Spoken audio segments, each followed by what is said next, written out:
mungkin tidak banyak. Saya ingin menyampaikan tentang LNG Safety Information, karena saya bekerja di PT Badak ya, jadi sering berhubungan dengan LNG. Saya sharing ke Bapak Ibu sekalian beberapa hal terkait safety untuk dari material atau eee, material LNG itu sendiri. Pertama saya sampaikan ini mengenai properti LNG. Jadi liquefied natural gas atau disingkat LNG ini adalah gas alam yang telah didinginkan hingga temperatur minus 160 derajat Celcius pada tekanan atmosfer, dan akibatnya volumenya dalam keadaan cair ini eee turun sebesar 1/600 dibandingkan jika volumenya itu masih dalam bentuk gas. Kemudian LNG itu bening, tidak berwarna, dan tidak berbau. Juga LNG tidak korosif dan tidak beracun. Kemudian karena sifat kriogeniknya, yaitu bahwa dia sangat rendah temperaturnya, LNG akan membekukan material yang bersentuhan dengannya. Terkait hazard, sebagai cairan, LNG tidak dapat meledak dan tidak mudah terbakar. Hanya ketika LNG dihangatkan dan kembali ke keadaan gasnya, yaitu gas alam, jika tercampur dengan udara dan bersentuhan dengan sumber pengapian, maka campuran tersebut menjadi mudah terbakar atau meledak. Nah, ini adalah hazard terkait LNG. Untuk hazardnya kita bisa kategorikan berdasarkan WHMIS, hazard typograph symbol, bahwa untuk LNG ini kira-kira ada dua hazard yang paling utama, yaitu dari hazard dari sisi flame, yaitu bisa menyebabkan kebakaran gitu ya, bisa memicu timbulnya api. Kemudian dari gas silinder, karena LNG pada umumnya simpan dalam suatu eee silinder atau tabung.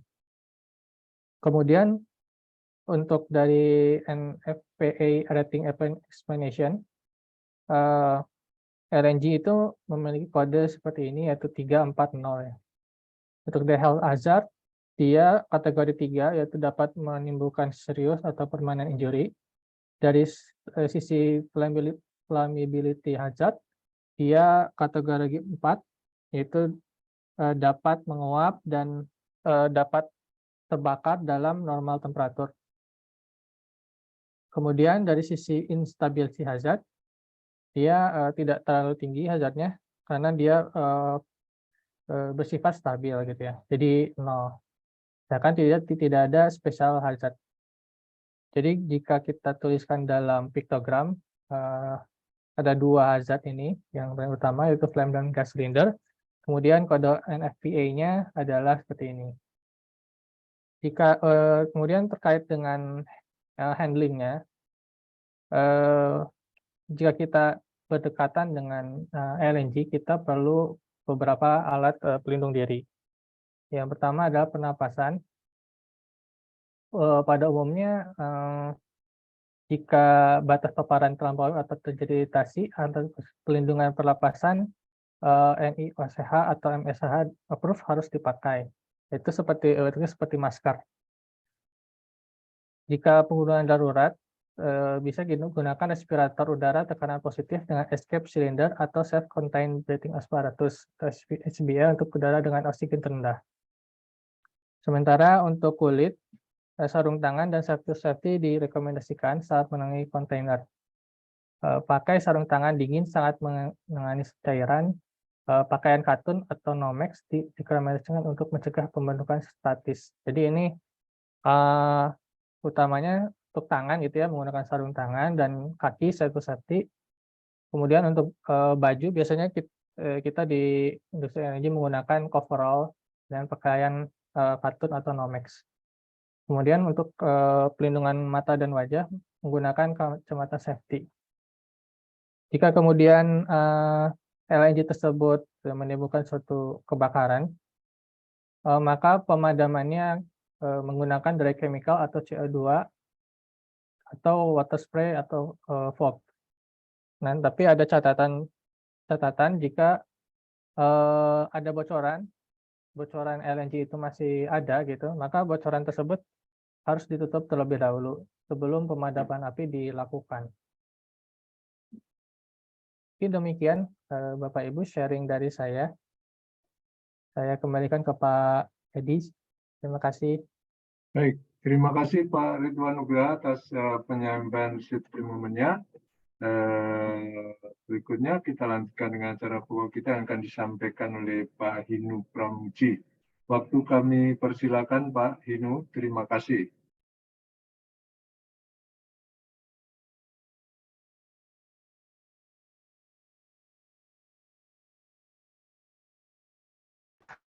Ya, oke Pak. Baik, ini saya share dulu.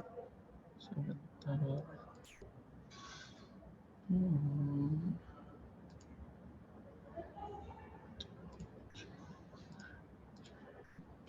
Layarnya sudah terlihat, Pak? Sudah terlihat. Oke. Baik. Pak. Ya. Terima kasih. Assalamualaikum warahmatullahi wabarakatuh. Selamat sore, Bapak-Bapak sekalian dan Ibu-Ibu sekalian.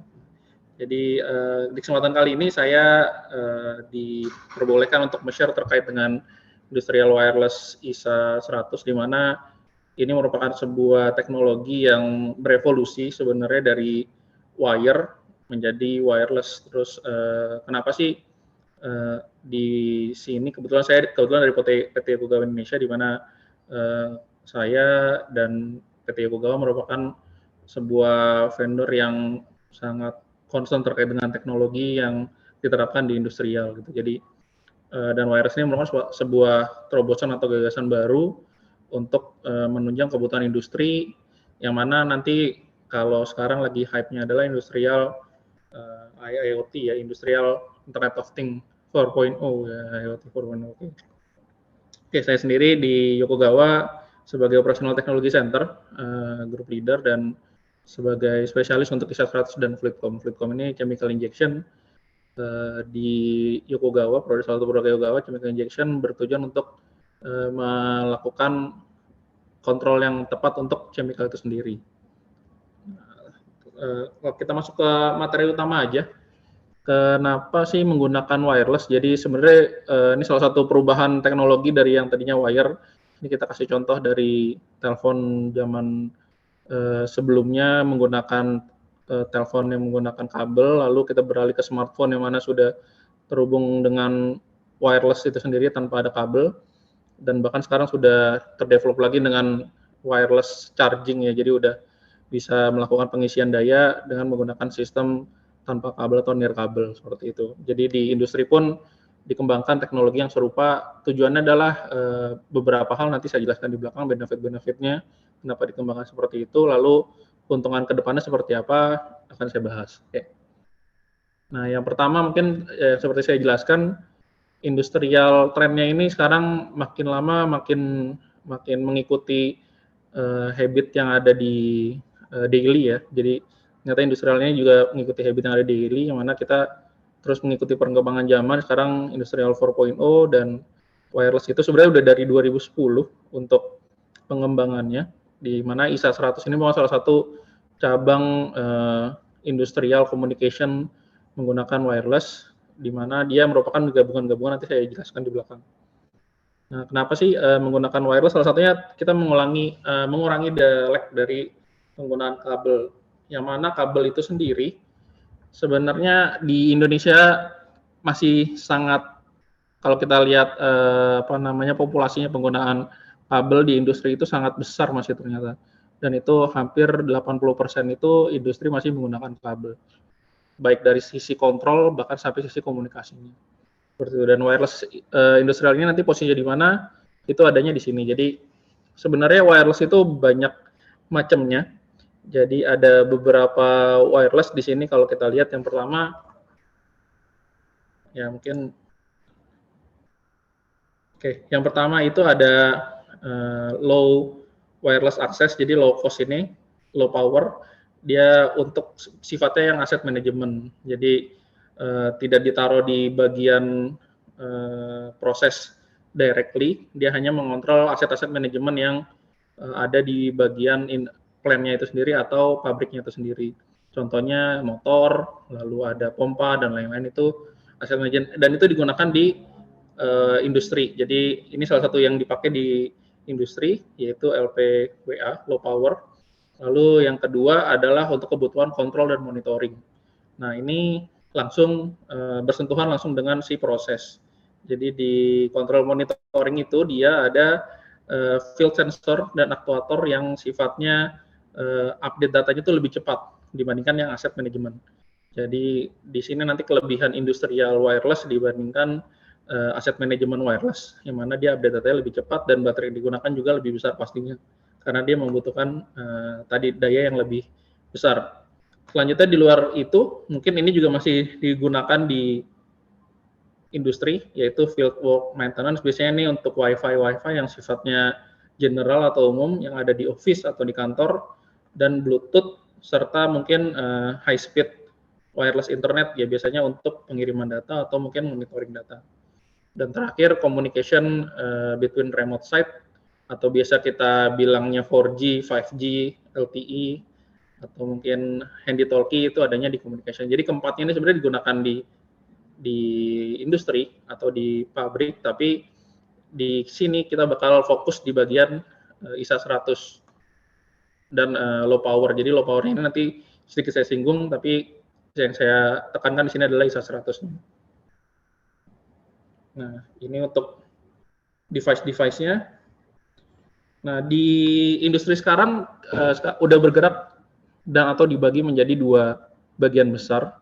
Yang pertama itu information technology atau IT, dan yang kedua adalah operational technology. Jadi operational technology ini kebanyakan yang sifatnya direct yang ada di lapangan atau sensor-sensor yang ada di lapangan, yang mana dia sifatnya langsung terkena dari pengukuran, baik pengukuran pressure, flow, temperatur, itu terkena dengan OT atau operational technology. Sedangkan untuk data-datanya, baik dari data small scale, recorder, atau logger, bahkan sampai dia di cloud, itu nanti masuknya di IT. Jadi kebanyakan sekarang perusahaan beralih jadi dua bagian besar dan menjadi dua departemen besar untuk di pabriknya, untuk sebagai efisiensi dan kemajuan dari pabrik tersebut. Nah, ini untuk bedanya secara garis besar ya, dan pengiriman data serta pengolahan data. Jadi keduanya bukan berarti harus terpisah dengan gap yang besar, tapi bisa juga saling mengkombinasi karena keduanya dibutuhkan untuk kelangsungan sebuah pabrik. Jadi OT itu sendiri sebenarnya pada dasarnya sebelum wireless pun sudah digunakan. Jadi pada awal-awal untuk yang sudah digital 420 mA atau foundation field bus itu sudah termasuk dalam OT, di mana dia mengirim data secara digital, dan penambahan IoT ini untuk di bagian maintenance-nya. Jadi keduanya bisa saling melengkapi untuk kebutuhan enterprise atau di bagian level 4 dari struktur ISA 100 control. Jadi enterprise ini nanti sifatnya kayak ERP, seperti ERP atau seperti SAP. Jadi di atas sudah sistemnya report-report yang merupakan kombinasi data dari OT dan IoT. Nah, keduanya nanti bisa memberikan impact terhadap safety dan stability pastinya, high performance, karena yang satu untuk memeasure pressure, temperature, dan flow yang ada di pabrik, yang satu untuk memaintain aset-aset yang ada di pabrik. Lalu autonomous untuk resolusi yang ada isu-isunya, jadi di sana nanti karena sudah wireless, jadi semua data itu bisa ke-gather di enterprise, yang mana bisa connect baik ke cloud ataupun ke jaringan si pabrik itu tersebut. Dan terakhir mungkin bagaimana memindahkan data, karena sekarang sistemnya udah IoT 4.0, dia udah menggunakan data Modbus, atau lebih tepatnya data yang sifatnya bit seperti itu.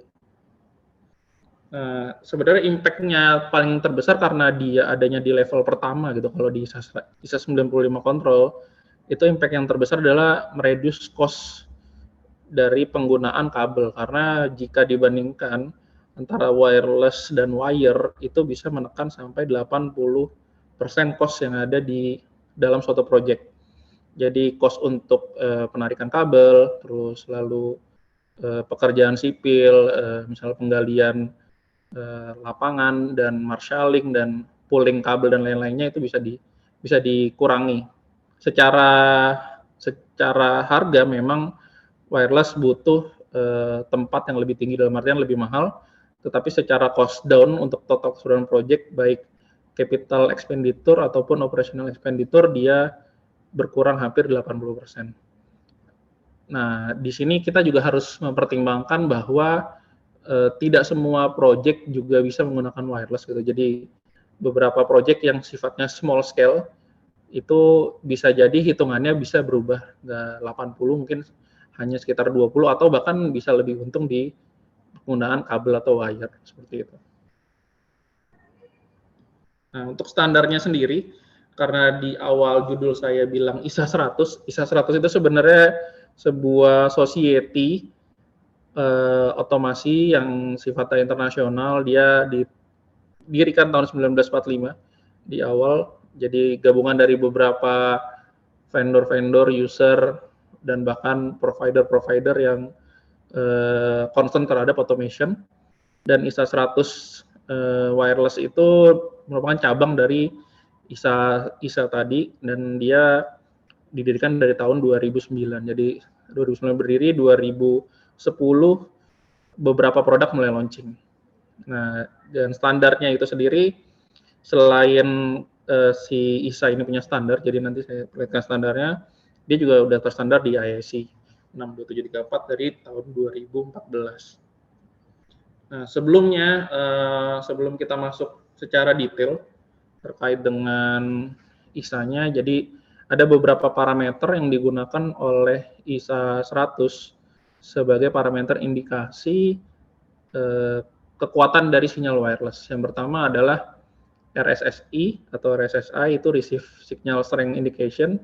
Ini fungsinya untuk mengetahui seberapa kuat sinyal yang diterima dari wireless tersebut untuk dikirimkan kepada main receiver. Nah, untuk detail topologinya itu nanti saya share juga. Jadi di sini makin kecil nilai minusnya itu berarti mengindikasikan makin banyak yang terserap di luar, artinya banyak sinyal yang hilang di lapangan. Jadi minusnya itu makin menunjukkan bahwa sinyal-sinyal tersebut banyak yang hilang di lapangan. Ini salah satu indikasinya. Lalu yang kedua ada namanya paket error rate. Nah, paket error rate itu mengindikasikan berarti wireless itu sebenarnya dikirim berdasarkan paket-paket data di sebuah frekuensi. Nah, ketika paket error rate ini didefinisikan sebagai indikasi bahwa wireless tersebut connect atau tidak, yang pertama adalah mengindikasikan bahwa ada paket-paket yang, contohnya yang di bawah, ini paket yang tidak bisa dikirimkan dalam beberapa kali transmit. Jadi transmit pertama dia tidak bisa mendeteksi, transmit kedua dia tidak mendeteksi, baru pada transmit ketiga dia bisa mendeteksi. Ini errornya sekitar 30%. Nah, biasanya untuk ISA 100 nilai batas ambangnya itu di bawah 15%. Jadi paket error rate di bawah 15% itu masih bisa, tapi di atas 15% dia sudah tidak bagus dalam mengirim sinyal. Ini indikasi-indikasi awal untuk menginstalasi wireless di industri. Lalu sampai sejauh apa sebenarnya wireless itu bisa mengcover kebutuhan industri gitu kan? Karena kasarnya industri itu kan dipenuhi dengan sifatnya sangat mesti yang cepat gitu kan, terus critical, lalu robust gitu kan, atau bisa reliable ya, atau dibilang bisa didependensikan.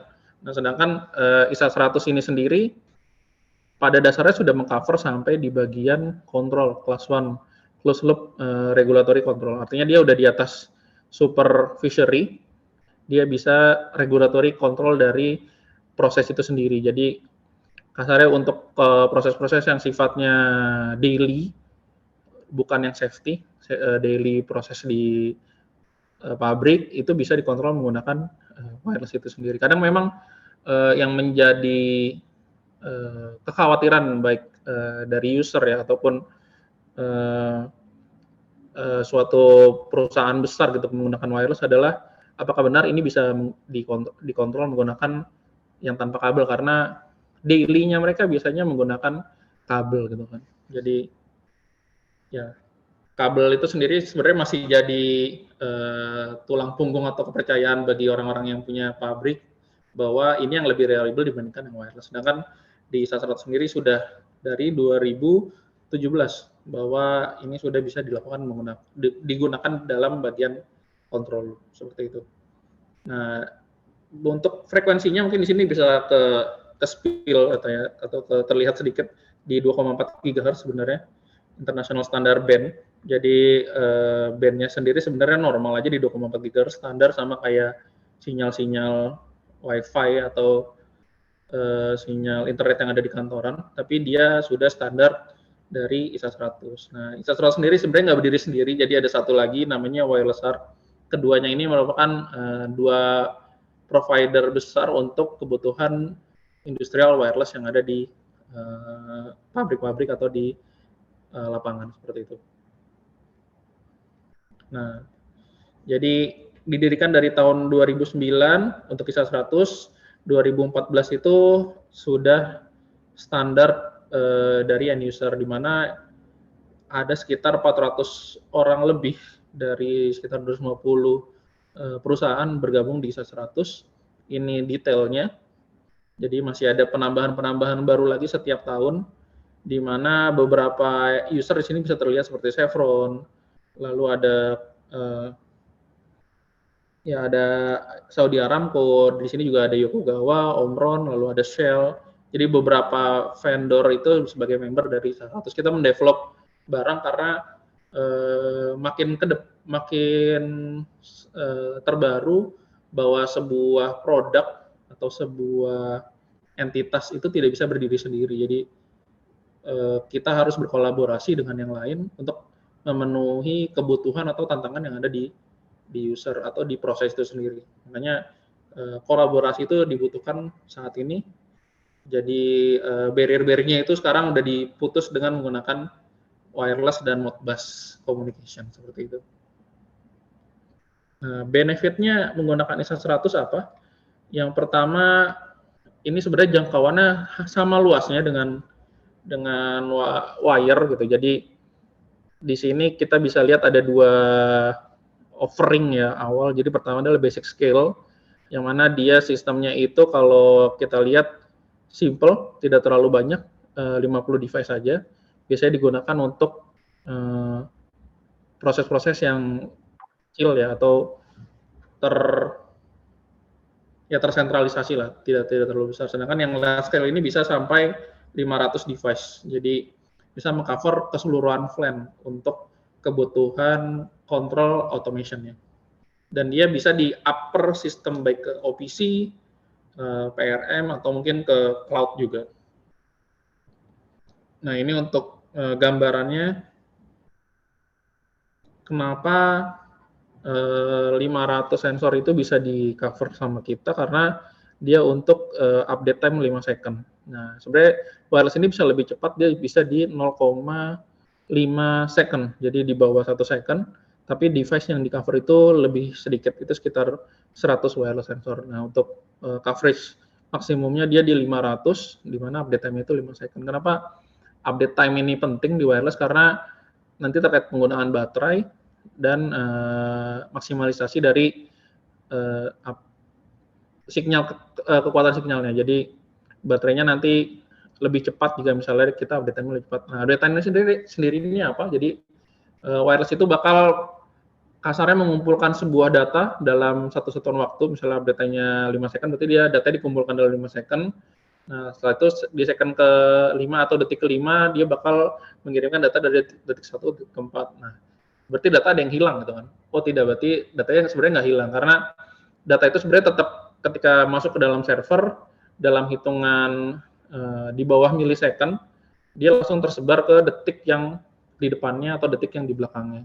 Seperti itu. Jadi sebenarnya untuk compare sama kabel atau wire itu sudah apple to apple untuk kecepatan pengiriman datanya. Nah, untuk jangkauannya sendiri sebenarnya ini juga balik lagi, karena ini wireless, dia balik lagi tergantung antenanya. Kalau normalnya itu biasanya antena sekitar 2 sampai 4 dB. Itu jarak yang di cover itu bisa 600 sampai sekitar 1 km. dan paling besar itu di 15 dB yang mana dia bisa mengcover sampai 5 km. Nah, catatan yang penting di sini adalah bahwa antena-antena ini bisa didapatkan jarak maksimalnya karena dia line of sight. Line of sight itu apa? Di mana dia kalau bahasa umumnya adalah antena terlihat antena gitu ya. Mungkin untuk 5 km nggak bakal terlihat antena, tapi dalam artian di antara kedua komunikasi ini di tengah-tengahnya tidak ada obstacle atau halangan, baik berupa gedung ataupun pipa-pipa karena ini ditaruhnya di industri ya. Jadi ketika ada halangan, dia bakal dipengaruhi sama ya ketebalan dari halangannya, lalu kerumitan dari halangannya seperti itu. Jadi aksesibel sekarang yang ada di Indonesia itu bisa sampai 15 dBi, tapi sertifikasinya bakal berbeda karena sertifikasi devices sama sertifikasi antena untuk yang 15 dBi itu terpisah. Jadi lanjut untuk kualitasnya. Jadi sebenarnya wireless sendiri balik lagi karena ini industrial yang mana dia tidak bakal berpindah banyak gitu ya. Jadi hanya bertopang atau diinstal di situ dalam waktu yang mungkin sangat lama. Jadi bakal ditentukan untuk jalan pengiriman datanya. Ini deterministic path-nya di situ.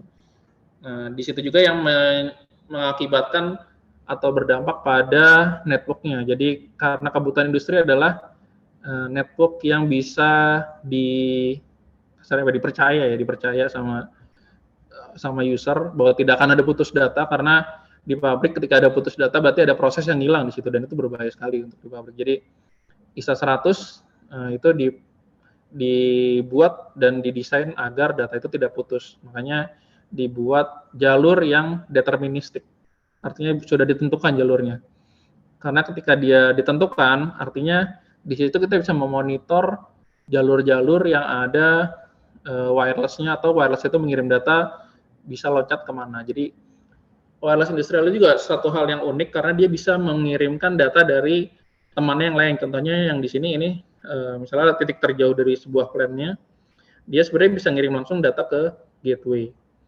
Tapi dia sendiri ternyata bisa mengirimkan data ke temannya juga, yang dekatnya dia, lalu temannya membawa datanya dia beserta data yang dikirim sebelumnya ke gateway. Jadi bisa ditumpangi kasarnya untuk si wireless ini. Dan dia deterministik, berarti kita menentukan nih.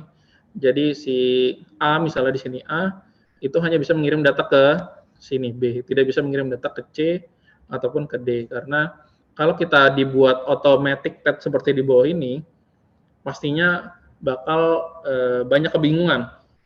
Dari segi flexibility sebenarnya sangat bagus ya, ketika dia bisa menentukan jalurnya sendiri langsung ke gateway, atau mungkin bisa lewat beberapa temannya di sekelilingnya, teman transmitternya atau teman device-nya. Tapi yang membahayakan adalah ketika salah satu temannya ini kehabisan baterai gitu kan, atau kehabisan daya. Jadi si transmitternya ini nggak bisa nih ke temannya di sini, dan dia bakal mencari jalan sendiri, misalnya ke sini atau ke sini. Membahayakannya kenapa? Karena satu, kalau kita berdasarkan device yang kita gunakan sehari-hari aja ya, misalnya mobile phone atau handphone, telepon genggam itu ketika sinyal hilang, itu pastikan handphone itu bakal bekerja sangat keras ya untuk mencari sinyal lainnya atau sinyal di sekitarnya, yang mana pasti akan menguras baterai. Nah, di situ kebutuhan power itu bakal besar sekali dan pastinya membuat energi dari baterai itu jadi lemah. Nah, kalau misalnya dia auto gini juga, lalu si bagian yang aslinya sebenarnya tadi ditumpangi sama device sebelumnya, dia kan bakal hilang nih. Nah, ini kita kan nggak bisa kedeteksi nih. Kenapa sih bisa hilang gitu kan? Karena jalurnya nggak kita determine, nggak kita pastiin. Artinya banyak wireless yang di sekitarnya ternyata baterainya udah pada habis, atau mungkin diambil atau mungkin rusak gitu kan. Itu nggak kedeteksi karena di gateway cuman tahu datanya tetap masih bisa dikirimkan gitu kan, walaupun dia di bagian A ini dia bekerja keras untuk mengirimkan data melewati jalur yang bisa dia lewati selain jalur yang utama karena sudah ada kerusakan atau mungkin trouble. Nah, salah satu cara agar mengcover hampir semua area yang menggunakan wireless, karena wireless sendiri tadi seperti saya jelaskan di awal bahwa wireless industry yang mana kebutuhannya sangat cepat, itu sekitar 1 second itu biasanya digunakan untuk proses-proses. Nah, proses sendiri ini kadang letaknya nggak harus di tempat yang tinggi gitu kan. Seperti saya jelaskan terkait dengan antena, di mana antena mungkin bisa cover sampai 600 meter tanpa halangan. Tapi kan seperti pengukuran level pada tangki gitu kan, pengukuran pressure pada sebuah pipa yang ada di bawah tanah gitu, itu kan letaknya adanya di bawah gitu kan, atau mendekati ground. Sedangkan dari ground ke misalnya gateway kita taruh atas, ini gateway, itu dia terhalang banyak pipa. Jadi ini salah satu konsep yang mana sangat reliable yang bisa kita terapkan di industri. Yang pertama menaruh 2 repeater, ini sebagai fungsi redundansi, bukan fungsi backup tapi redundansi. Nah, dari 2 repeater itu kita taruh di bagian yang paling tinggi di area tersebut untuk mengcover kebutuhan sensor-sensor yang ada di bawah atau mendekati ground. Jadi dari sini kita bisa bilang namanya sky mesh konsep atau sky mesh topologi, dia untuk mengcover area-area dekat ground tapi tertutup pipa, dan itu sangat jauh dari si gateway. Itu salah satu fungsinya seperti itu. Nah, ini untuk radionya tadi saya bilang bisa sampai 600 meter kalau dia line of sight atau tidak terhalang apapun.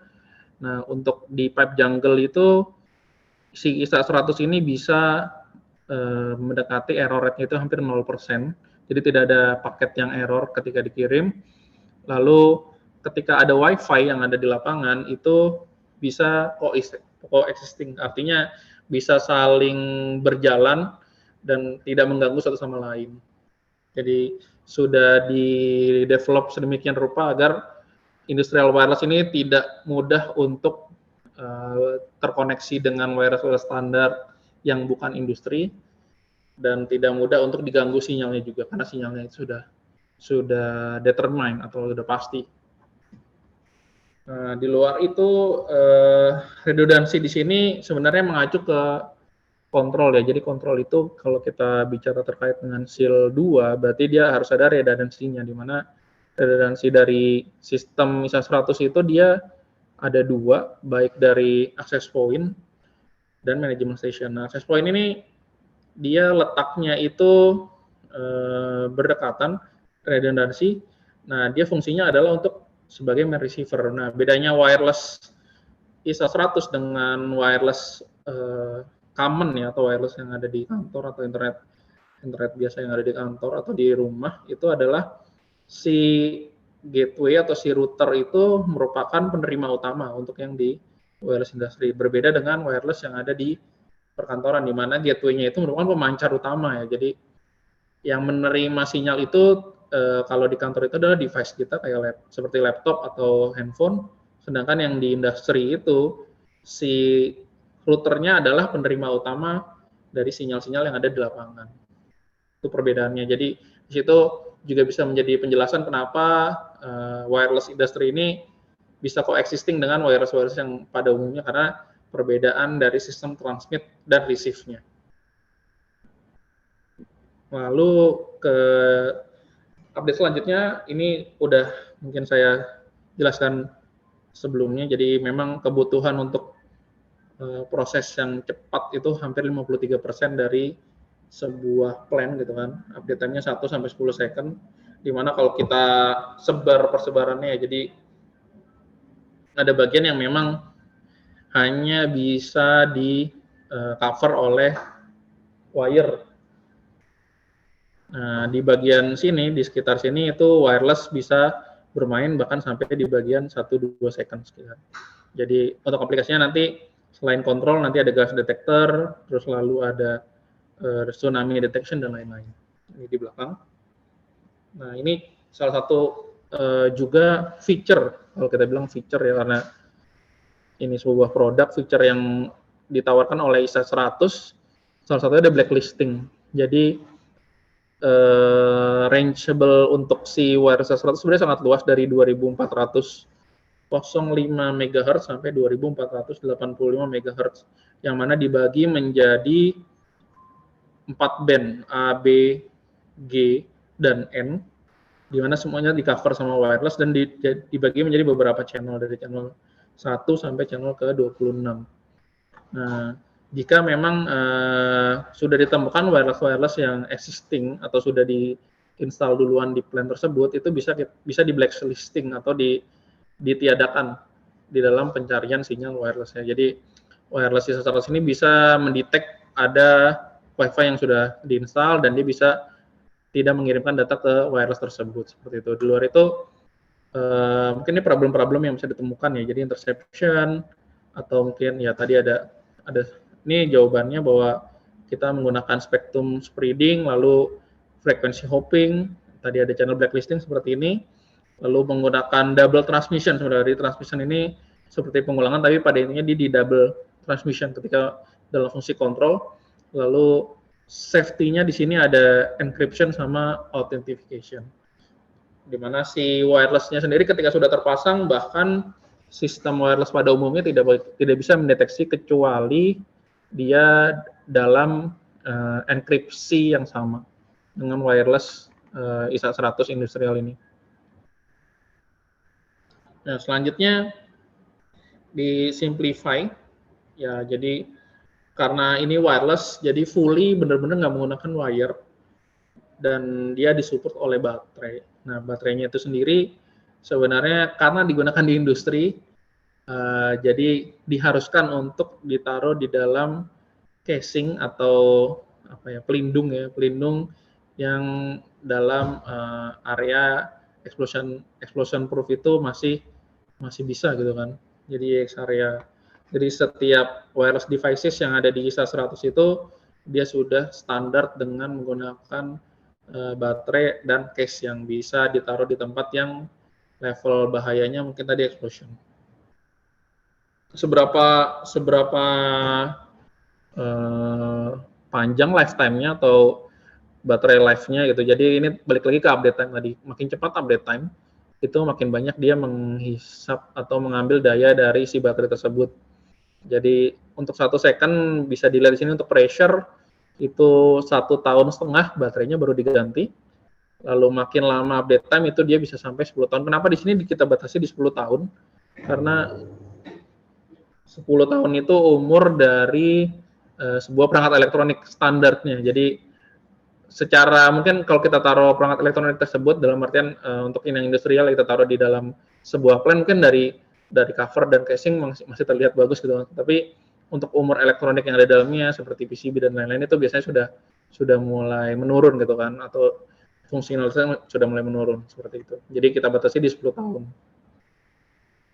Nah, di luar itu karena ini 2,4 GHz yang mana antena dan sinyalnya itu sebenarnya sinyal standar dan antena standar. Jadi salah satu solusi yang lainnya adalah kita menggunakan extended kabel. Jadi kabel itu bisa di-extend ke atas bisa sampai 30 meter. Ini bukan kabel koaksial single core biasa seperti kabel antena, dan itu mudah sekali untuk didapat dan mudah sekali untuk instalasi yang sifatnya misalnya di bawah tadi. Jadi tidak perlu alatnya sampai atas, kita bisa memperpanjang antenanya sampai ke atas tanpa membawa si device-nya. Nah, di luar itu karena ini wireless, jadi untuk settingan, jadi mungkin untuk bapak-bapak dan ibu sekalian yang ada di user atau di pabrik gitu kan, bisa kita melakukan setup atau melakukan setting parameter untuk device-device yang ada di proses baik pressure, temperatur, flow gitu kan, itu menggunakan field device communicator yang mana kita bawa handheld-nya itu ke dalam plan gitu kan. Sedangkan kalau wireless sendiri kita hanya menghubungkan kabelan ke gateway-nya. Nah, itu kita bisa mengkomunikasikan semua field instrumen yang terkonek ke gateway tersebut. Jadi tidak perlu ke lapangan hanya untuk mengganti nilai range dari sebuah pressure gitu kan, atau untuk melakukan checking terhadap sebuah device yang ada di lapangan. Oke, untuk line up-nya sendiri sebenarnya wireless ISA 100 itu tadi udah mungkin saya jelaskan, ada temperatur, ada pressure, lalu ada level, dan mana semuanya itu kan berkaitan dengan proses ya. Jadi proses sekali untuk si line up awalnya. Tapi sebenarnya dia berkolaborasi dengan banyak hal juga, ada fire detection, itu juga ada yang versi wireless ISA 100, ada vibration, lalu ada gas detector. Ini salah satu aplikasi yang lagi hype sekarang karena standarnya atau daily-nya itu sebenarnya untuk mendeteksi kebocoran gas itu kita menggunakan alat portable yang kita taruh di lengan atau di baju gitu kan, untuk apabila ada kebocoran gas, baik gas-gas yang sifatnya berbahaya, beracun berbahaya, atau sifatnya explosion. Kalau kita menggunakan itu kan berarti kita udah ada di lapangan, sedangkan awalnya itu sendiri kita tahu bahwa di situ ternyata sudah terkontaminasi dengan gas tersebut itu. Nah, menggunakan wireless berarti kita meminimalisir penggunaan kabel tadi kan. Jadi untuk misalnya gas yang sifatnya mudah terbakar atau mudah meledak, itu karena tadi casingnya sudah exproof, lalu ini menggunakan wireless, nggak ada permainan kabel atau kabel di sana, jadi tidak ada percikan listrik, itu sangat safety. Dan itu membantu safety dari si usernya. Dalam artian user sebelum ke sana bisa melihat berdasarkan monitor dari gas detektornya. Oh, berarti di sana ada kebocoran. Nah, berarti si user bisa mempreventif dari awal menggunakan pakaian hazmat apabila diperlukan pekerjaan yang ada di sana. Di luar itu ada corrosion, yang mana ini juga menggunakan wireless. Karena biasanya corrosion itu kita aplikasikan di pipa, dan pipa itu sifatnya panjang gitu kan, dan bisa jadi mengelilingi sebuah komplek pabrik, atau bahkan mentransfer sebuah material ke pabrik lain yang letaknya mungkin agak sedikit jauh dari pabrik utama. Nah, itu menggunakan wireless bakal menghemat cost dari kabel itu sendiri pastinya. Lalu bisa juga meminimalisir maintenance dari kabelnya juga. Di luar itu ada steam trap. Jadi kok steam trap bentuknya kecil sekali gitu. Aslinya steam trap itu bentuknya sebenarnya aparatus yang besar gitu, seperti sebuah pompa angguk gitu kan. Dan steam trap ini dia hanya menganalisis sebenarnya steam yang masuk ke dalam si steam trap. Jadi sebenarnya ini steam trap monitoring. Steam trap monitoring yang mana dia membantu melakukan analisa terhadap kondisi steam trap-nya. Jadi sudah menggunakan wireless, artinya tidak perlu merubah lagi instalasi dari steam trap dan tidak perlu menarik kabel lagi, karena tadi kita ngomongin kabel lagi sekarang. Jadi di mana situ area juga panas, dan dia membantu sekali menganalisa dan memprediksi juga. Dan terakhir ada valve monitor, itu valve-valve yang mungkin tadi sifatnya develop awal adalah menggunakan tenaga manusia atau menggunakan power, yang ini sudah bisa langsung di-replace menggunakan wireless gitu kan. Nah, jadi coverage-nya diproses, lalu ada di condition, gas monitoring, bahkan steam tap monitoring. Nah, ini untuk infrastrukturnya atau gateway-nya. Jadi ada yang skala besar, skala kecil, atau bahkan sampai yang skala lebih kecil lagi untuk sebuah proses. Nah, ini untuk distance-nya atau coverage dari banyaknya device di area tersebut. Dan ini untuk line-nya, jadi dari sekarang produk-produk ISA 100 itu sudah mengcover dari transmitter atau mungkin temperatur yang tadinya wire dan itu susah, sekarang udah ada versi wireless-nya gitu kan. Itu udah sangat membantu. Lalu yang unik di dunia wireless 100 adalah fungsi pengubah sinyal. Jadi di sini ada beberapa device yang fungsinya dia mengubah sinyal. Nih contohnya device ini dia mengubah sinyal digital input, digital output, pulse dan analog input sederhana atau 420 mA sederhana yang bukan hard itu jadi sinyal wireless. Nah, di luar itu ada juga dia mengubah sinyal hard atau wire hard 420 mA hard, lalu sinyal-sinyal modbus sederhana itu juga bisa digunakan untuk mengubah sinyalnya menjadi sinyal wireless. Nah, ini contohnya. Jadi apabila ada kebutuhan di lapangan yang kasarnya atau di industri ya, sifatnya dia wire-nya ternyata sangat menyusahkan, misalnya di atas tangki gitu kan. Nah, sebenarnya dengan wireless ini dia udah bisa dikombinasikan Jadi kabel power dan kabel sinyal itu bisa dihilangkan dan dikombinasikan dengan wireless, di mana power up dari devices existing atau yang ada di lapangan awalnya itu tadinya menggunakan power listrik biasa, itu udah digantikan fully dengan baterai dengan dengan lifetime si baterainya itu sama dengan aktual yang tadi di 1,5 tahun untuk update time 1 second. Nah, ini yang salah satu yang tadi saya jelaskan. Jadi gas detection-nya sebenarnya sudah standar SIL 2. Jadi untuk area-area yang bahaya atau gasnya yang mudah terbakar atau mudah meledak itu diterapkan SIL 2 untuk dengan aplikasi wireless. Jadi tanpa harus melakukan pekerjaan ulang atau memberhentikan mesin, itu bisa langsung diletakkan si wireless transmitternya ini untuk mendeteksi kebocoran atau bahkan pengukuran gasnya. Dan ini yang steam trap, jadi dia memberikan solusi tidak hanya kondisi dari steam trap-nya, tapi energi loss. Jadi steam trap-nya itu nanti sedang dalam keadaan terbuka, tertutup, atau dalam kondisi yang baik atau tidak baik, itu bakal mengurangi atau menambah. Jadi gini, ketika kita ngomongin steam, berarti ada beberapa parameter yang dibutuhkan di sana.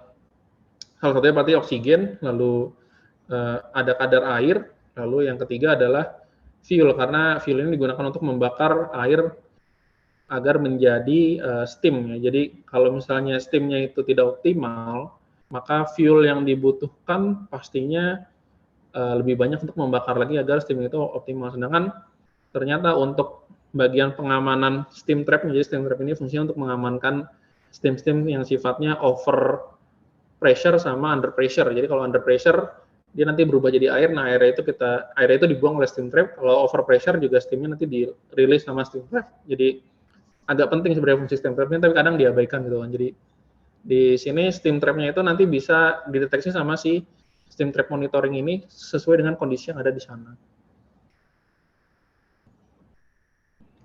Nah, ini untuk yang corrosion, jadi bisa dikombinasikan di beberapa tempat.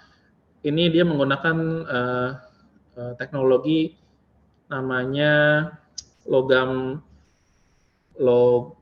aduh, bentar, saya coba ingat lagi. Jadi menggunakan teknologi 2 logam, yang mana 1 logam nanti dikorbankan untuk mendeteksi corrosion dari pipa tersebut. Nah, logam tersebut nantinya beda potensialnya bakal deteksi oleh untuk deteksi oleh corrosion ini, lalu diberikan datanya untuk preventif awal atau warning alert awal untuk ke sistem mendeteksi bahwa terjadi korosi yang mungkin mendekati bahaya yang harus diganti atau di maintenance untuk pipanya. Ya, mungkin sekian yang bisa saya jelaskan terkait dengan ISA 100 wireless. Jadi itu update yang bisa saya berikan di bagian automation-nya atau di industrialnya. Ya, saya kembalikan ke Pak Edi. Baik, terima kasih Pak Hinu Pramuji yang sudah menyampaikan laporannya. Kita lanjutkan dengan pertanyaan-pertanyaan ya. Ada beberapa pertanyaan yang ditulis di chat box. Barangkali ada yang ingin bertanya, boleh dituliskan di chat box ya. Bentar.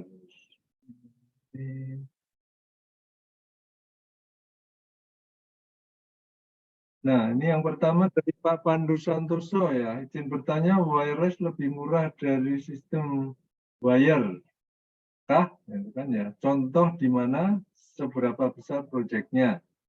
Silakan Pak Hinu. Baik, apakah wireless ini lebih murah dibandingkan wire secara capital expenditure atau capex, dan opex ini balik lagi ke scope dari proyeknya. Jadi kalau kita bandingkan proyek untuk instalasi 1 atau 2 transmitter gitu, itu cost-nya mungkin lebih besar di wireless, jadi lebih mahal di wireless. Tapi untuk misalnya 10 atau bahkan di atas 10, itu cost-nya bisa jadi wireless lebih murah.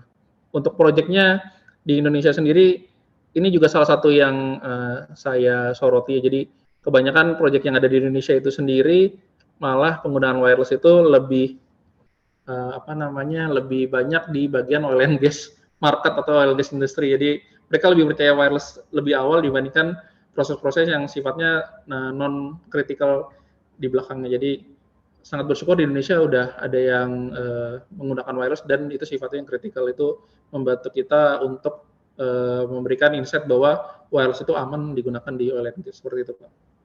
Kalau mining gimana Pak? Udah punya pengalaman juga implementasi wireless?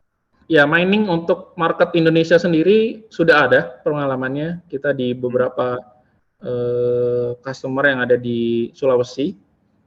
Jadi memang kebutuhannya biasanya wireless ini digunakan di area-area yang sifatnya remote gitu atau jauh, yang mana untuk menarik kabel atau mungkin untuk maintenance kabel itu agak sangat sulit atau mungkin underground. Nah itu kita taruh di situ gitu. Jadi wireless itu ada di situ untuk marketnya, seperti itu Pak.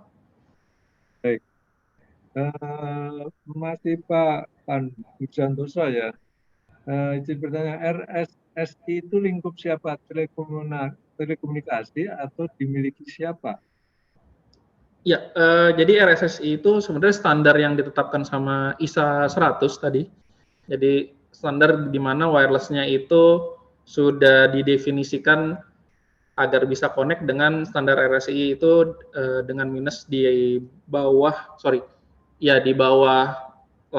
itu udah nggak bagus, berarti dia harus di atas 80, minus di atas 80 dBm, atau untuk PR-nya itu di bawah dari 15%, seperti itu Pak. Itu udah standar dari ISA 100, yang mana itu mengikuti regulasi dari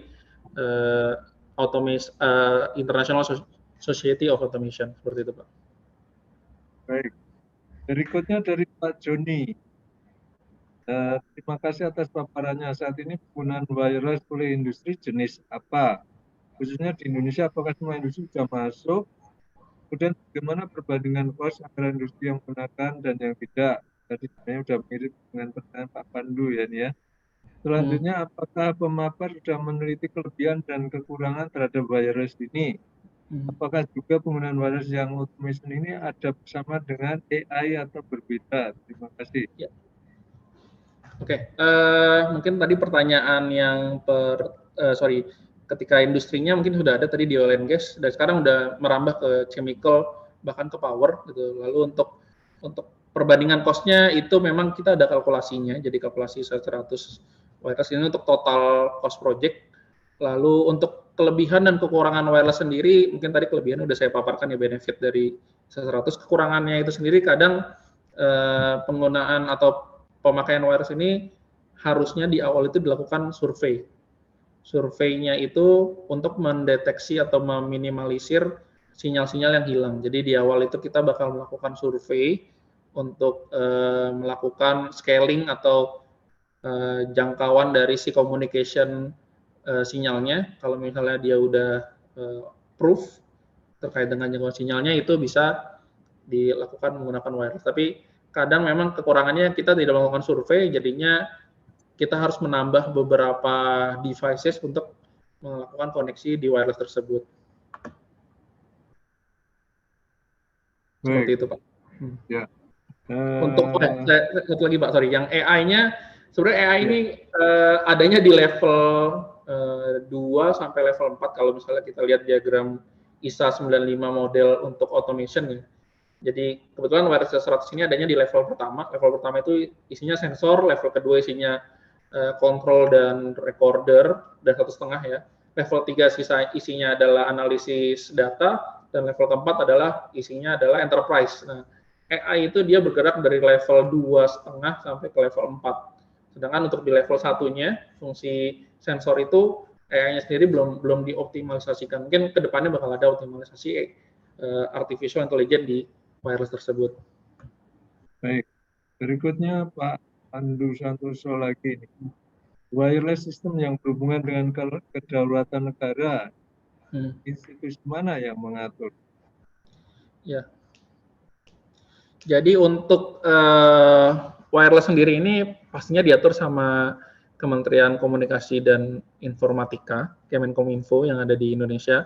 untuk barang-barang wireless industry yang masuk ke Indonesia pun harus disertifikasi, dan sertifikasinya merupakan kewajiban dari vendor itu tersebut. Jadi sertifikasi sebelum barang tersebut dikirimkan ke pengguna atau user, seperti itu Pak.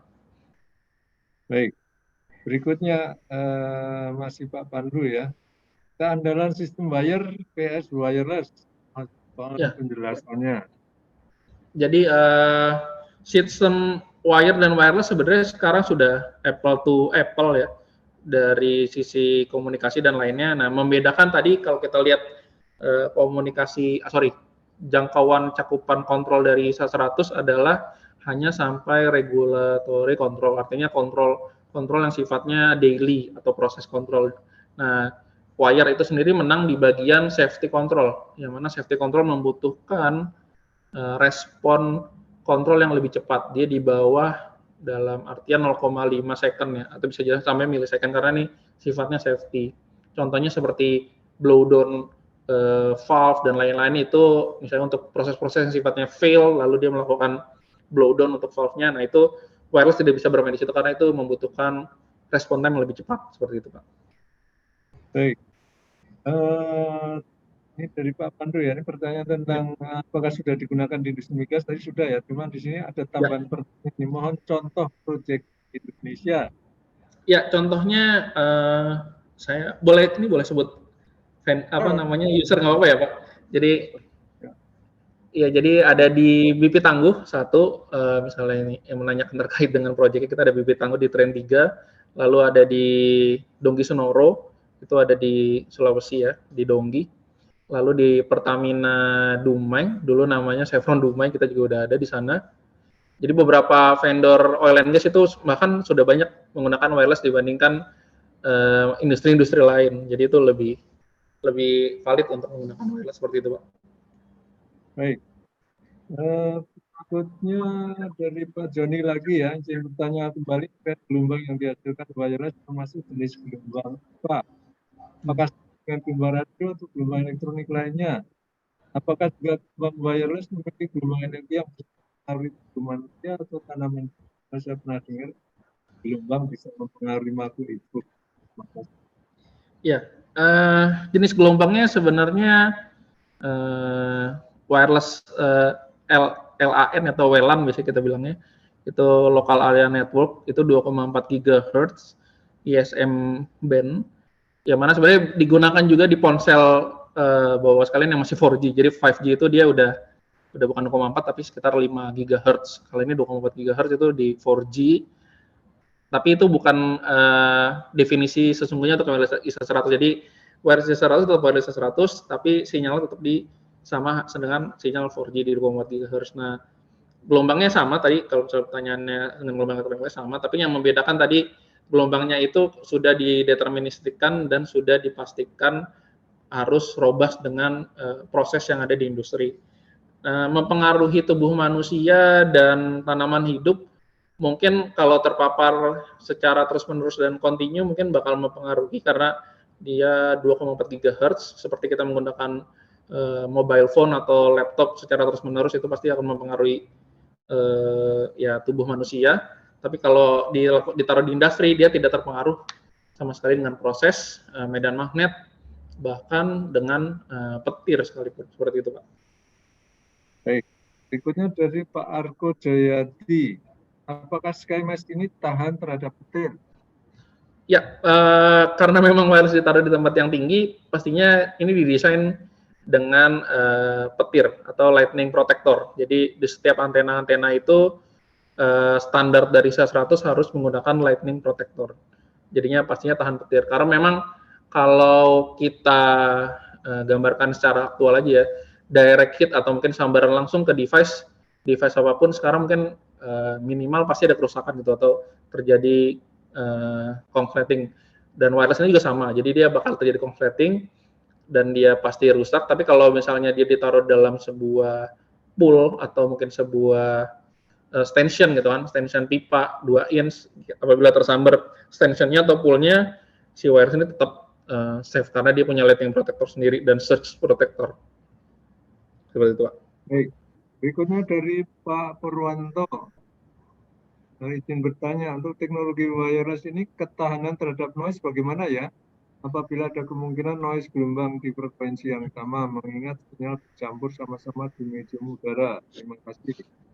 Ya, ini sudah saya paparkan di slide saya tadi, ada namanya blacklisting, yang mana si wireless S100 ini didesain atau mempunyai fitur yang mana dia bisa mendeteksi sinyal-sinyal yang ada di lapangan atau di pabrik yang sudah existing, dan dia bisa melakukan blacklist, atau artinya sinyal tersebut tidak bakal dikirimkan data yang sama atau di frekuensi yang berbeda gitu. Apabila sampai penuh, harusnya ketika sinyal band sinyalnya itu penuh atau ya gelombang sinyal itu penuh yang ada di dalam pabrik itu, harusnya orang-orang di sekitar itu sudah merasa pusing. Artinya wireless ini bakal menempati sinyal-sinyal yang belum ditempati, dan dia bakal tidak terinterferensi dengan gelombang sinyal yang lainnya. Jadi harusnya aman, karena kita udah menginstal di offshore, yang mana offshore itu sinyal HT, sinyal handphone atau sinyal yang lainnya itu banyak sekali satelit, dan itu aman.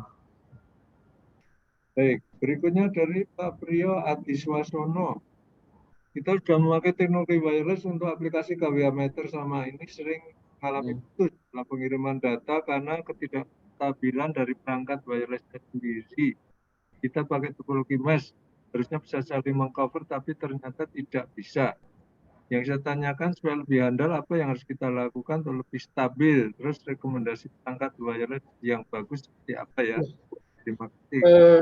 Yang pertama mungkin wirelessnya sendiri mungkin memang dia tanpa kabel ya, tapi kita harus detect dulu teknologi apa wireless yang digunakan. Kasarnya wireless sendiri tadi seperti yang saya jelaskan ada banyak ya, ada low power wireless access, lalu ada industrial wireless, lalu ada wireless juga yang pasaran atau common seperti ya kalau kita bilang sebut merek ya IndiHome atau MyRepublic itu juga termasuk dalam wireless. Nah ini untuk yang tidak stabil, yang pertama harusnya yang dilakukan pertama adalah kita cek dulu ini menggunakan tipe wireless yang mana.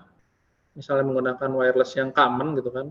Jadi yang kedua kita harus pastikan bahwa sinyalnya itu kuat. Jadi mau nggak mau harus disurvei ulang untuk instalasi tersebut, karena harusnya ketika dia sudah dilakukan survei, artinya dia sudah dipastikan bahwa wireless tersebut bisa komunikasi. Kalau misalnya masih belum komunikasi, harusnya dia menambahkan repeater atau bilangnya penolong untuk membantu sinyal dari yang tadi KWH meter untuk disampaikan ke main routernya atau sebaliknya seperti itu.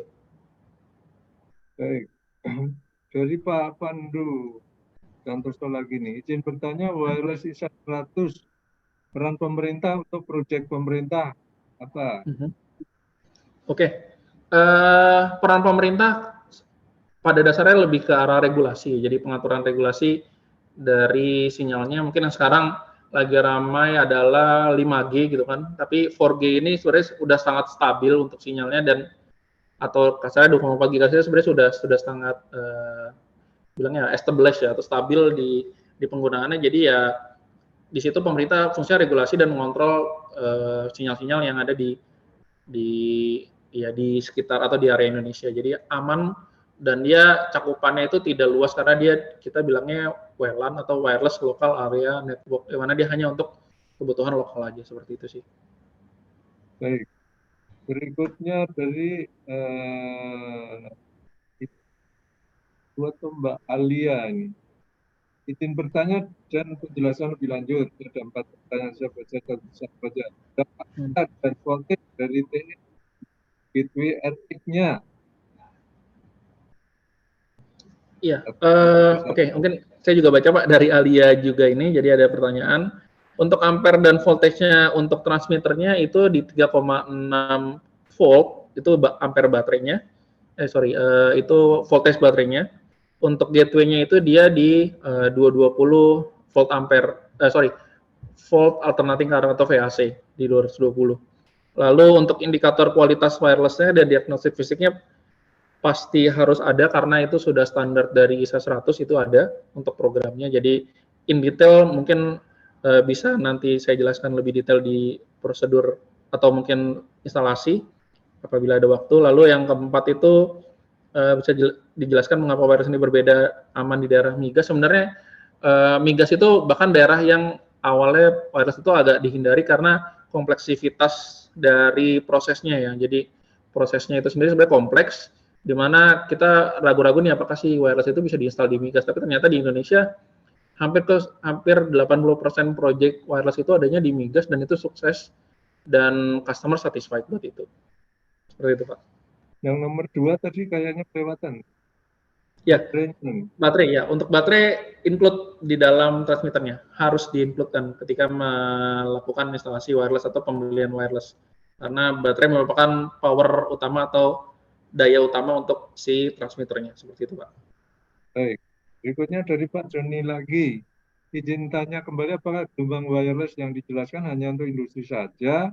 Apakah wireless yang dijelaskan ini merupakan teknologi saat ini untuk wireless atau masih ada yang lebih canggih? Apakah juga wireless ini terganggu oleh proses gelombang lain yang ada di udara?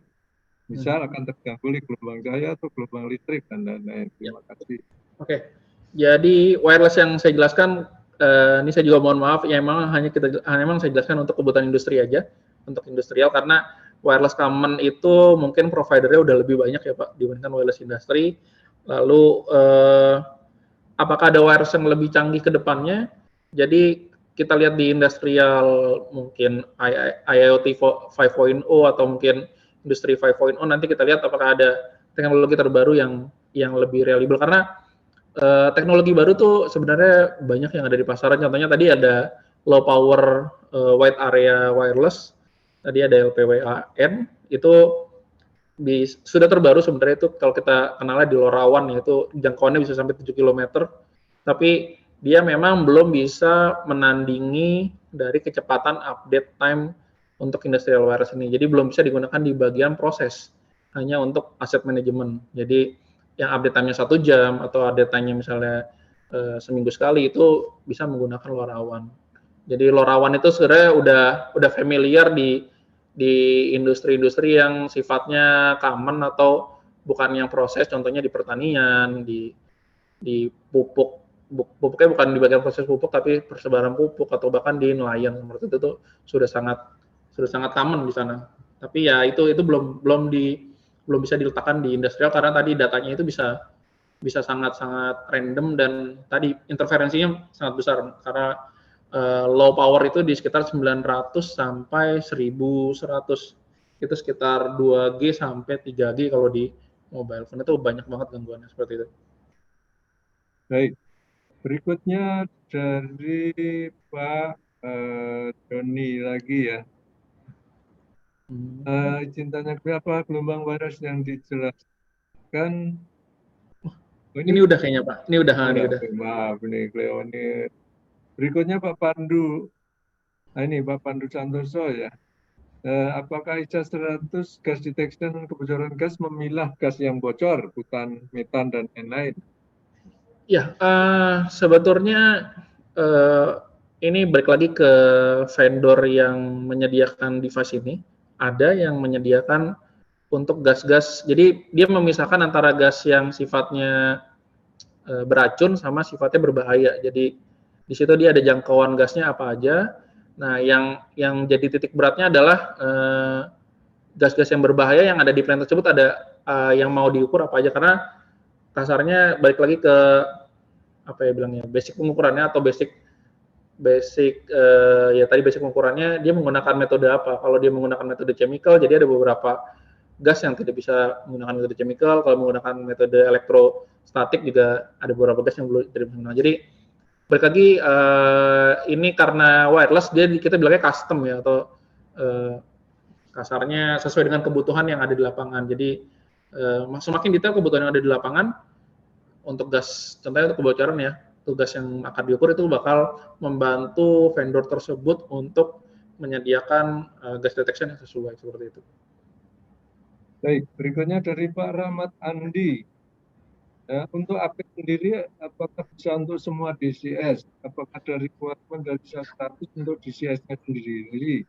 Lalu untuk closed loop sendiri, apakah bisa melakukan kontrol tanpa melalui DCS? Ya, oke, terima kasih. Jadi untuk yang access point itu sebenarnya bisa untuk semua DCS yang menyediakan komunikasi Modbus TCP/IP atau Modbus address. Lalu apakah ada requirement, tadi udah saya sebutkan dia harus punya Modbus modul yang bisa membantu komunikasi. Lalu untuk closed loop sendiri ini di bagian wireless gateway-nya belum bisa, makanya dibutuhkan, kalau tadi kita lihat skemanya, dibutuhkan sistem kontrol di atasnya, atau level 2 atau bahkan level 3 untuk melakukan closed loop. Seperti itu. Baik, berikutnya dari Pak Bagus. Kenapa frekuensi yang digunakan masih konvensional, sedangkan versi sekarang sudah Wi-Fi 6 atau versi AX?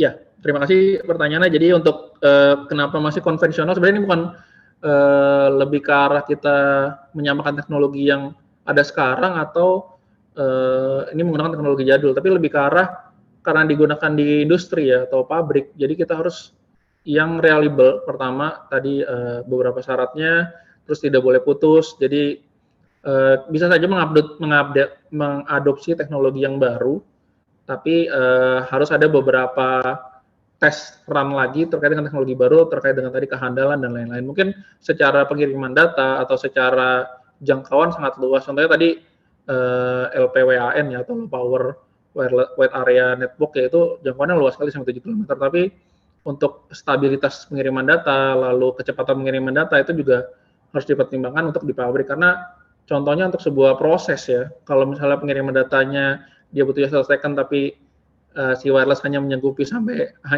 paling rendah 1 menit, itu bisa jadi akan mempengaruhi proses itu sendiri di lapangan. Seperti itu, Pak. Baik, berikutnya dari Pak Doni. Apakah penggunaan wireless bisa mengurangi penggunaan tenaga manusia dalam kegiatan tertentu karena bisa mendeteksi kondisi-kondisi tertentu pada suatu pabrik? Disampaikan dalam paparan Go Wireless, Go Efficient Cost, yang mana berapa persen efisiensi tersebut pada anggaran suatu pabrik? Terima kasih. Ya.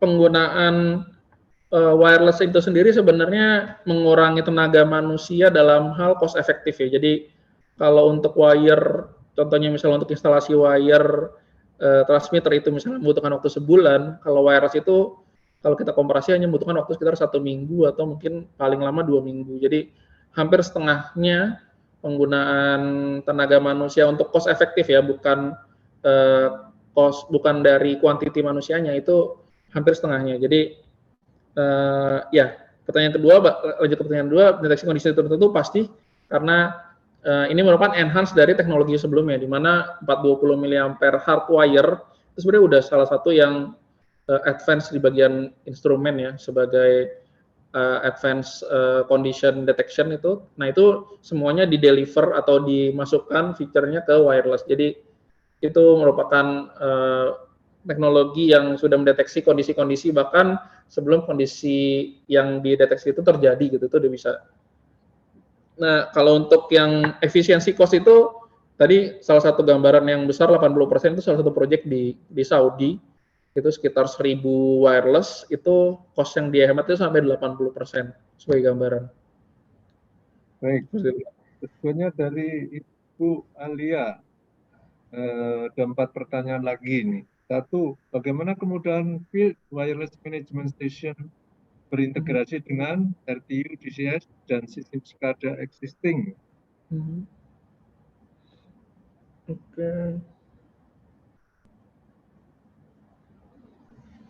Oke, jadi yang pertama mungkin kemudahannya karena dia open communication protocol atau Modbus, jadi itu sangat mudah untuk berinteraksi dengan RTU dan DCS yang menyediakan modul Modbus. Itu sangat mudah sekali karena bahasanya udah sama, baik Modbus addressing, Modbus positioning itu udah sama semua.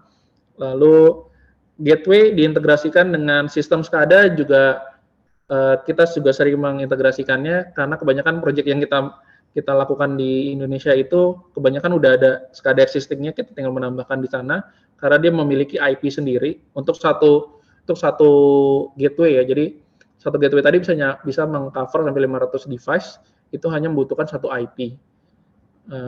Ya, atau internet protokol. Lalu perusahaan mana yang telah menggunakan 100 tadi ada Pertamina, lalu ada Chevron, ada BP, lalu ada Donggi Sonoro atau DS di Indonesia, lalu ada di Chemical, lalu ada Asahi Mas, Chandra Asri, itu udah menerapkan teknologi wireless. Yang menjadi notice dari ISA 100 sendiri ini sebenarnya tadi yang di awal saya sampaikan pertama adalah scale dari project-nya.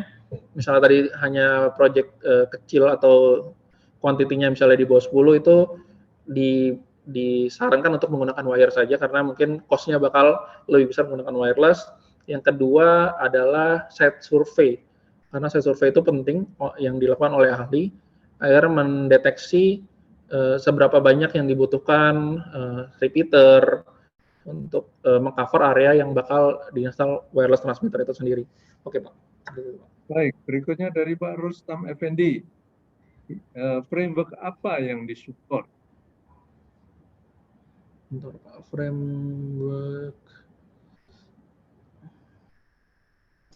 Framework apa yang support? Mungkin bisa dijelaskan lagi, Pak, untuk frameworknya. Tapi kalau terkait dengan frameworknya kita ada Pak yang Rustam Effendi, silakan kalau mau ada penjelasan nih ada tentang framework ini, konteksnya apa ini?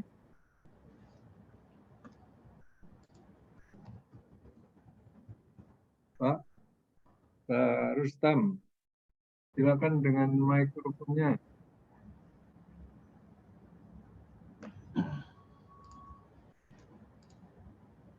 Silakan, Pak.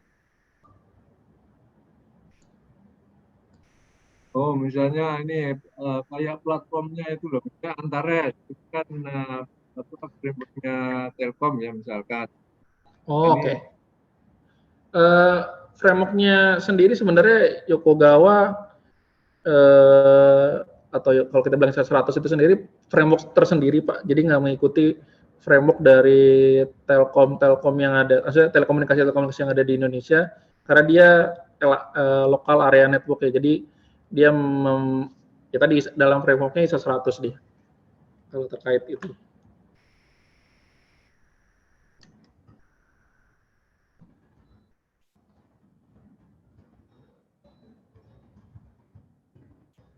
Masih ada tambahan penjelasan tentang framework tadi? Mungkin itu sih, Pak. Nanti mungkin bisa diskusi lebih lanjut terkait ini ya.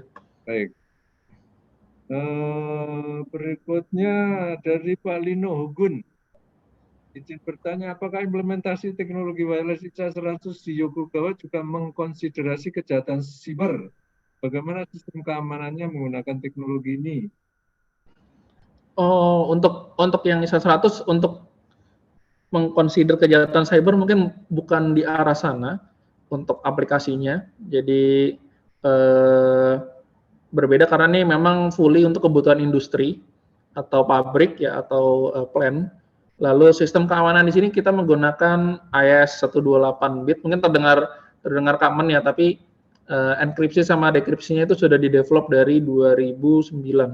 Jadi keamanannya sudah sangat bagus, di mana kalau bahasa commonnya bahkan device-device yang bisa menerima sinyal 2,4 GHz saja itu tidak bisa mendeteksi sinyal wireless ISA 100 karena dia sudah dilengkapi dengan sistem keamanan double, di mana ya tadi ada IS 128 encryption decryption, lalu ada unique code atau ID sendiri untuk device-device yang ada di bawah. Baik, berikutnya dari Pak Suwiknyo. Apakah ISA 100 kerjasama dengan HNT?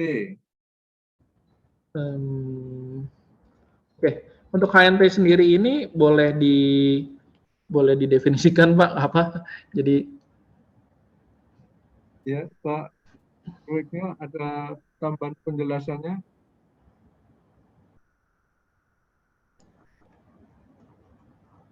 Mungkin kalau belum ada penjelasan kita lewat dulu aja ya. Ya, bisa via email juga Pak nanti Pak, bisa email ke saya juga. Silakan nanti via email. Berikutnya dari Pak Abdul Aziz.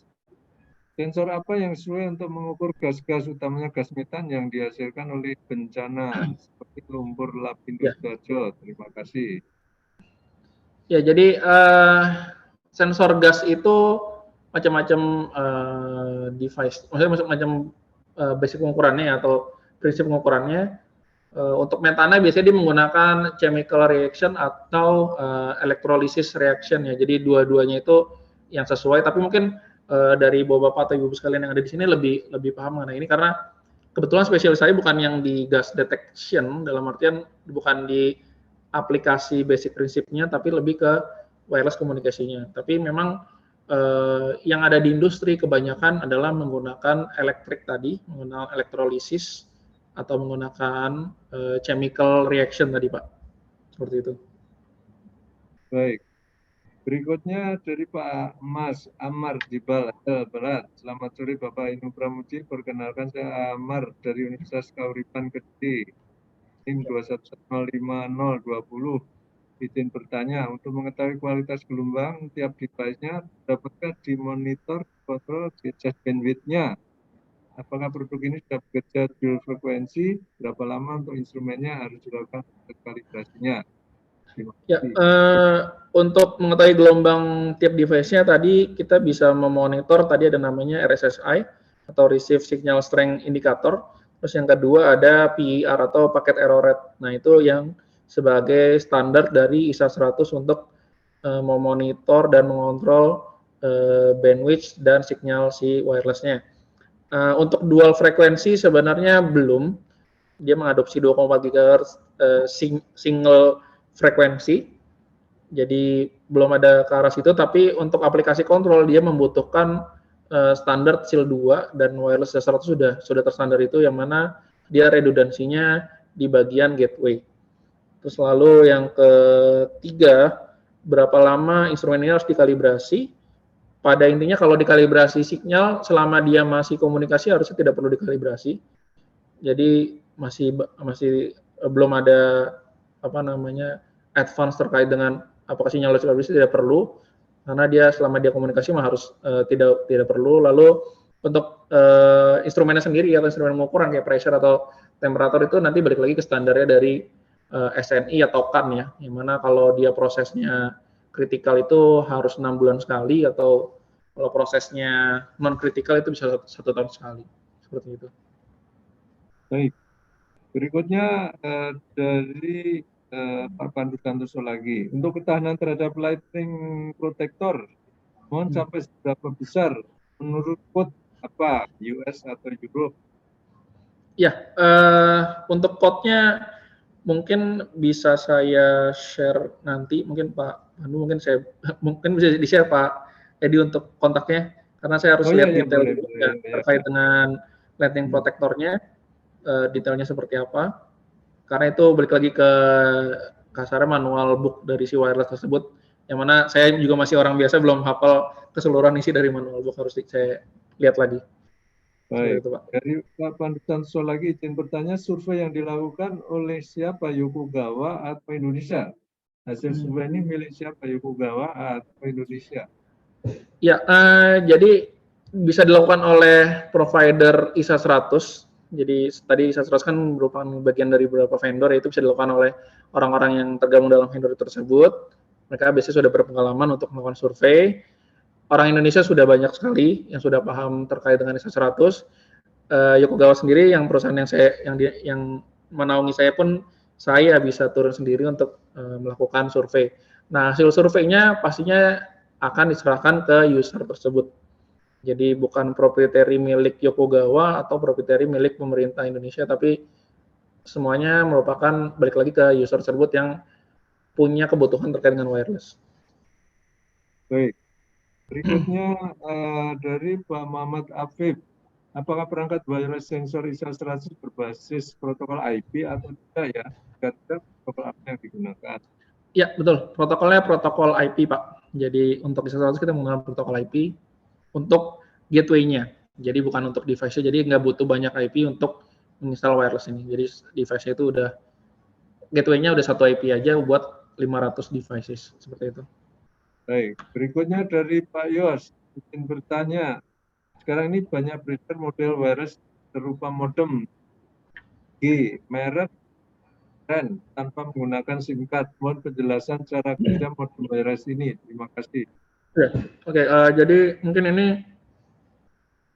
salah satu yang sedikit kita ke arah komunikasi ya. Jadi biasanya yang wireless tidak menggunakan SIM card, biasanya dia menumpang untuk sinyal-sinyal yang ada di di existing atau yang ada di sekelilingnya dia. Jadi memang dia menumpang sinyal yang cara kerjanya sebenarnya dia menyamakan frekuensi. Jadi dia bakal menyebar frekuensi yang sangat besar gitu, gelombang bandnya itu yang besar. Nah, nanti dia lihat frekuensi mana yang stabil dan dia tumpang gitu. Untuk sebenarnya seperti itu untuk yang merek trend itu. Jadi dan ini bukan standar wireless industri ISA 100 ya. Jadi dia nggak masuk dalam ISA 100 group untuk wireless yang seperti itu karena wireless ISA 100 sudah didefinisikan untuk frekuensi yang di anut yaitu 2,4 GHz dari 2400 sampai 2485 MHz. Seperti itu, Pak. Baik, berikutnya dari Pak Pandu Santoso lagi. Bagaimana dengan gas dan migas yang existing di atas umur 10 tahun? Apakah dengan format custom installation masih bisa optimal? Iya, masih bisa optimal.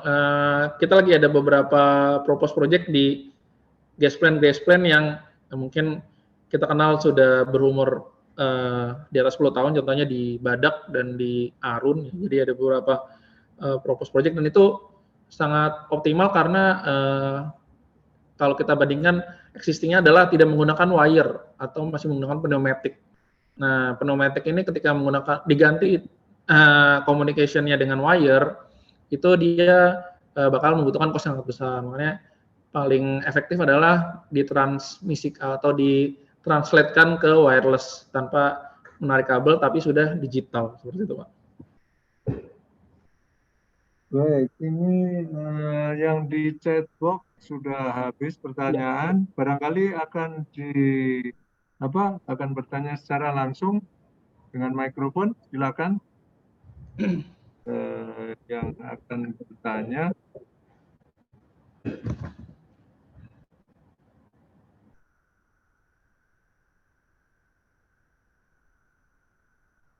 Baik, kalau nggak ada pertanyaan lagi, kita akhiri acara webinar kita sore hari ini. Mungkin ada satu, Pak, dari Bu Alia. Oh, ada pertanyaan lagi? Ya. Oh Ya, iya. Ada satu pertanyaan sama Pak Pandu juga mungkin ada angkat tangan, Pak. Guys. Oh, angkat tangan ya, boleh. Ini Pak, ini dari Bu Alia dulu ya. Bertanya jika boleh range harga TX Ya. dan Gateway berapa, Pak? Untuk harganya saya nggak mau menyebutkan dalam kisaran nominal rupiah, tapi dia dari 1,5 kali ke hampir mendekati 1 kalinya harga transmitter. Jadi tergantung dari tipe dan kerumitan si wireless transmitternya. Ada yang mirip dengan harga transmitternya, ada yang bisa 1 kali sampai 1,5 kalinya seperti itu, Pak. Ya. Kalau gateway-nya, Pak? Gateway-nya sendiri kita nggak bisa membandingkan dengan yang infrastruktur kabel ya. Jadi gateway-nya sendiri harganya dengan wireless transmitter itu berkisar antara 3 sampai 4 kalinya. Tapi memang gateway-nya ini bisa digunakan untuk cakupan yang luas gitu. Jadi jadi ketika existing misalnya hanya instalasi 11 transmitter gitu, nah, ke depannya mau extend tidak perlu membeli gateway lagi karena bisa langsung kondisikan di gateway yang sudah ada seperti itu, Pak. Baik. Pak Pandu mau menyampaikan sesuatu, Pak? Silakan, Pak. Assalamualaikum, Pak Edi. Apa kabar, Pak Edi? Terima kasih banyak, Pak. Ya. Ke Pak Hinu. Iya, ini menyambung pertanyaan yang barusan itu soal existing migas gas plant atau semacamnya lah ya. Intinya yang Mas Hinu sampaikan, Badak, Arun itu kan ada sistem yang menggunakan pneumatik ya. Betul, Pak. Ya, kalau Anda memakai tenaga manusia, kan gitu kan? Ya, terus betul. Mengurangi cost dengan ISA 100 lebih murah kan gitu. Tanpa kabel atau tanpa manusia. Saya bertanyanya sederhana aja. Kalau tidak jalan sempurna, siapa yang menanggung, Mas? Oke. Jadi itu tidak nutup, diganti wireless, tidak menutup. Nah, kan berarti itu risiko. Risikonya siapa yang menanggung, Mas? Itu aja, Mas, pertanyaan saya. Terima kasih, Pak Edi. Assalamualaikum warahmatullahi wabarakatuh. Ya, terima kasih Pak Pandu pertanyaannya terkait dengan aplikasi wireless ya untuk misalnya tadi replacement pneumatic. Nah, tenaga manusia dan mungkin menutup ini lebih ke arah apakah dia bisa capable ya dengan yang pneumatic gitu kan dibandingkan compare dan compare Ya, apple to kaitannya apple. sama risiko tadi Pak. Kalau risiko Ya. itu misalnya ada kegagalan komunikasi, itu gimana Ya. itu? Nah ini pentingnya makanya dilakukan survei di awal. Jadi di survei tersebut harus menyampaikan bahwa detail komunikasi itu bisa dijangkau atau tidak, itu yang pertama. Karena wireless itu sendiri ditawarkan oleh vendor ya atau yang mempunyai teknologi 100 itu sendiri bukan semata-mata langsung replace device to device, tapi tetap harus memperhitungkan seperti topologi, lalu signal strength, lalu pengiriman data seperti apa. Nah itu hal-hal yang harus dilakukan dari awal ketika akan menginstal atau memasang sistem wireless di plan tersebut. Jadi memang meminimalisir penggunaan meminimalisir kehilangan dari sinyal. Jadi dengan survei biasanya si surveyornya itu dia membawa device wireless, dia meletakkan di titik-titik yang pertama pastinya di titik di mana nanti access point atau gateway diletakkan, bisa dekat dengan control room, lalu dia bakal menaruh transmitter wireless di lokasi yang mungkin paling jauh atau yang paling sulit dijangkau. Nah itu di situ dia bisa memperhitungkan atau memprediksi apakah membutuhkan repeater atau sejauh apa atau bahkan tidak bisa komunikasi sama sekali seperti itu. Jadi reportnya itu harus yang sesuai dan terperinci terkait dengan kebutuhan wireless dan detail-detail lainnya seperti komunikasi sinyal dan lain-lainnya seperti itu. Jadi di situ untuk mengurangi lag dari komunikasi yang terputus. Baik. Ada tambahan komentar lagi dari Pak Pandu?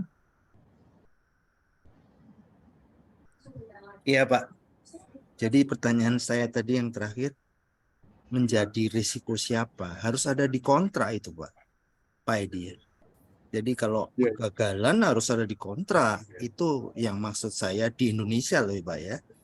Jadi kita ini kan punya gas plan yang tua-tua ya. Jadi tidak segampang itu walaupun sudah survei. Bukti bahwa keberhasilannya itu mana atau angka keberhasilannya mana kan gitu kan. Itu yang saya mau tanyakan sebenarnya. Terima kasih Pak Edi. Ya baik. Ada tanggapan lagi dari Pak Inu barangkali ini kan masalah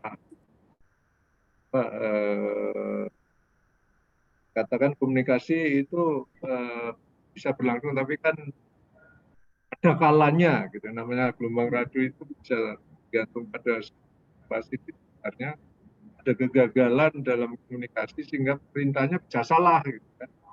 Itu mungkin maksudnya itu. Kalau salah berisiko, nah ini siapa yang hukum barangkali. Pak, itu ada ya, ini memang pertanyaannya mungkin mudah tapi jawabannya sangat sulit. Ya, sebenarnya kalau terkait dengan kegagalan ya oke, paling mengkhawatirkan karena wireless itu tidak ada bentuknya ya, tidak seperti wire yang mana nanti kegagalan itu kita bisa kasarnya memberikan pertanggungjawaban kalau misalnya kegagalan di bagian wire ya pasti wire supplier gitu kan, ketika nanti kegagalan di bagian transmitter itu pasti vendor transmitternya yang disalahkan gitu kan, atau kegagalan proses atau tadi ada missing prosesnya ya berarti di bagian legalisi dari si prosesnya tersebut. Nah untuk wireless ini sendiri sebenarnya ya pastinya kegagalan utama pasti nanti vendor yang menanggung lebih banyak sih Pak, harusnya Pak, seperti itu Pak, karena wireless ini hanya membutuhkan satu transmitter tanpa ada tambahan aksesoris seperti kabel dan yang lain-lainnya. Jadi kegagalan di bagian komunikasi kalau memang kita udah ngomong kegagalan ya tanpa ada garansi sinyal dan lain-lainnya dan menghilangkan faktor dari survei dan lainnya ya vendor harusnya bertanggung jawab untuk kegagalan dari si prosesnya. Baik, kalau begitu kita lihat di sini sudah nggak ada pertanyaan lagi. kita akhiri acara webinar sore hari ini. Atas nama Badan Kejuruan Teknik KPI mengucapkan terima kasih yang sebesar-besarnya pada Pak Dino Pramudi yang sudah menyampaikan paparan dan menjawab pertanyaan. Terima kasih juga pada Pak Ridwan Nugraha yang tadi sudah menyampaikan sore hari ini. Terima kasih juga pada ibu-ibu dan bapak-bapak sekalian yang sudah bergabung di acara webinar kita sore hari ini. Kita lanjutkan acara kita besok sore tentang net zero energy building. Silakan yang berminat bisa bergabung di acara webinar Rabu sore besok. Mohon maaf kalau ada hal yang kurang berkenan, tetap waspada dengan protokol kesehatan. Salam sehat selalu dimanapun berada. Selamat sore. Ya, terima kasih juga Pak. Assalamualaikum warahmatullahi wabarakatuh. Selamat sore. Waalaikumsalam warahmatullahi wabarakatuh. Selamat sore semua. Selamat sore semuanya. Waalaikumsalam.